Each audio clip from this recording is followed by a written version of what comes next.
तो महाराज, तो यहाँ पर अब भगवान सबसे मिलकर जा रहे हैं, तो गांधारी माता से मिलने जाते हैं। गांधारी माता कौन है? कौरवों की माता। दुखी है, माँ तो माँ होती है, बच्चा कैसा भी हो। तो इतने बच्चे मर गए एक साथ, 100 बच्चे मरे उनके।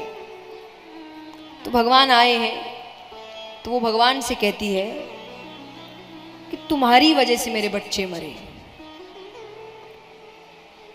तुम पांडवों के साथ नहीं रहते ना, उनमें से एक नहीं बचता। मेरा पूरा वंश खत्म कर दिया तुमने। अब यहां तक तो दुख है, अब उनका क्रोध शुरू हो रहा है। अब वो कहे, जैसे मेरा वंश खत्म कर दिया ना तुमने, मैं श्राप देती हूं तुम्हारा वंश भी खत्म हो जाएगा, तुम्हारे वंश में एक नहीं बचेगा। भगवान कहे अच्छी बात है, मैं सोच ही रहा था उन्हें खत्म कैसे करूं, आपने मेरा काम आसान कर दिया। भगवान के पुत्र पौत्र इत्यादि बहुत हुए। अब क्यों सोच रहा था? देखिए, जैसा मैंने कहा, इंसान अपने रंग दिखाता है। भगवान तो एक ही है, बाकी सब इंसान है। तो जो भी हुए सारे इंसान हैं। तो भगवान को पता है कि अगर ये वंश आगे बढ़ा, मान लीजिए कोई व्यक्ति है किसी स्थान में, उसका पावर बहुत है, बड़ी पोस्ट पर है, सोर्स काफी है, पावरफुल आदमी है, उनके बच्चे जब गलतियां करते हैं, बदमाशियां करते हैं और कोई टोक दे, तो दिल्ली में तो मुझे लगता है ये लाइन काफी प्रसिद्ध है ना? तुम जानते नहीं,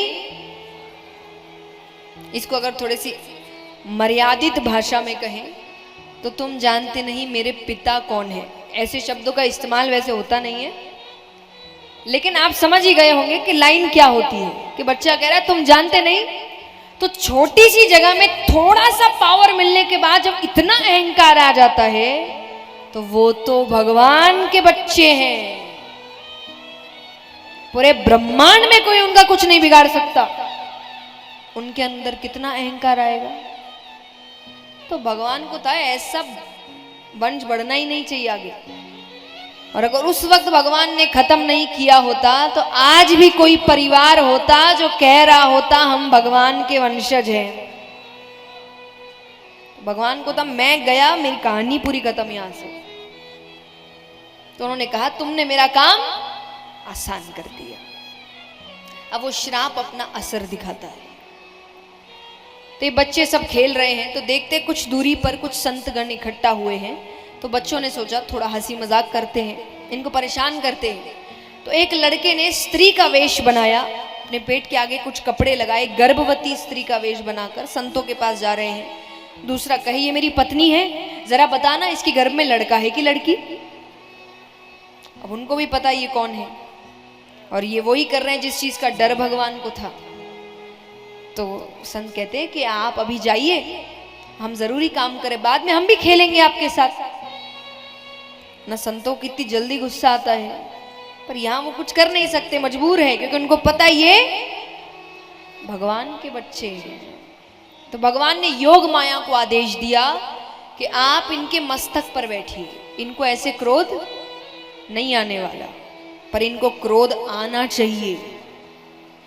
योग माया उनके मस्तक पर बैठती है, उनको क्रोध आता है। उन्होंने क्रोध में कहा जिस गर्भवती स्त्री का वेश बनाया है, उसी गर्भ की जगह एक लोहे का मूसल निकलेगा जो तुम्हारे पूरे वंश को खत्म करेगा। बच्चे डर गए, पेड़ के पीछे जाके कपड़े हटाते हैं, तो सच में जो गर्भ के आगे कपड़े लगाए थे वहां पर एक लोहे का मूसल निकलता है। उग्रसेन जी के पास गए, तो उन्होंने कहा कृष्ण से कुछ मत कहना। तो एक नदी है, वहां पर एक बड़ा सा पत्थर रखा है, वो उसको घिस रहे हैं, उसके ऊपर घिसते घिसते घिसते घिसते इतना सा टुकड़ा बचता है। अब उनको लग रहा है ये टुकड़ा क्या बिगाड़ लेगा, उन्होंने उसको पानी में फेंक दिया। उसको एक मछली ने निगल लिया।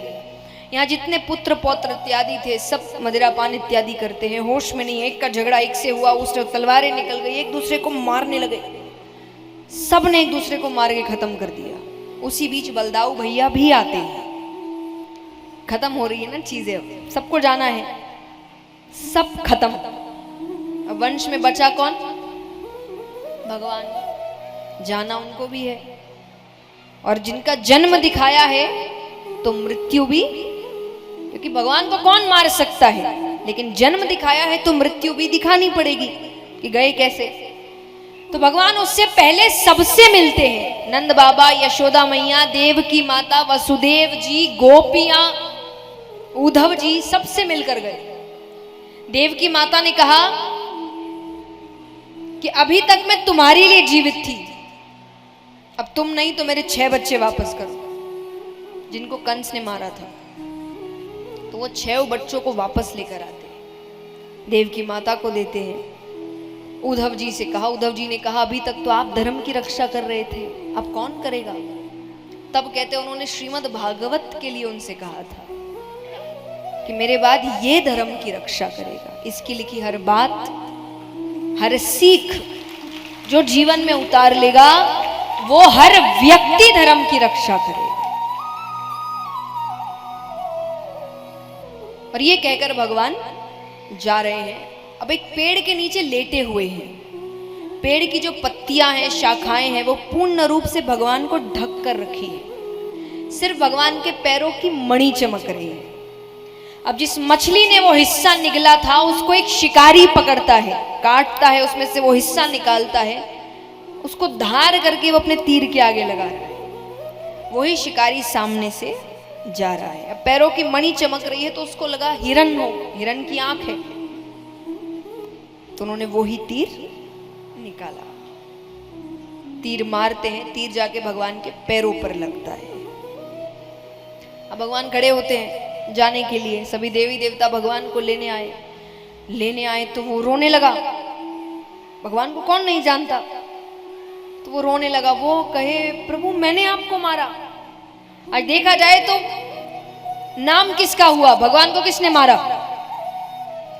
तो वो कहेगा कि मुझसे क्यों कराया? तब भगवान ने कहा तुमने नहीं किया, मैंने करवाया। बोले क्यों करवाया? बोले राम अवतार में मैंने तुम पे पीछे से वार किया था। कौन? बाली। बोले तुम बहुत नाराज हुए थे।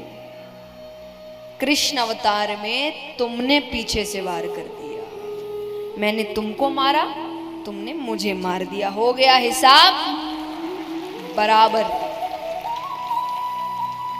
विचार करिए, परम पिता परमेश्वर है वो, पर उन्होंने भी अपना हिसाब पूरा, यानी कर्म तो घूमकर भगवान यही बता रहे कि कर्म जो भी करेगा उसको उसी का फल। तो जब उन्होंने अपने कर्मों को पूरा किया है कि उन्होंने जिसको मारा उसने उनको वापस मार दिया, तो हम और आप होते ही कौन हैं? जब उनको भी अपना हिसाब बराबर करके जाना पड़ा है तो करना तो आपको भी पड़ेगा। जो किया है वो भोगना पड़ेगा। तो भगवान कहते हैं कि हो गया, अब मैं किसी का उपकार ऊपर लेकर नहीं जाऊंगा, सब यहां हिसाब बराबर करके जाओ। और भगवान अपने धाम चले जाते हैं।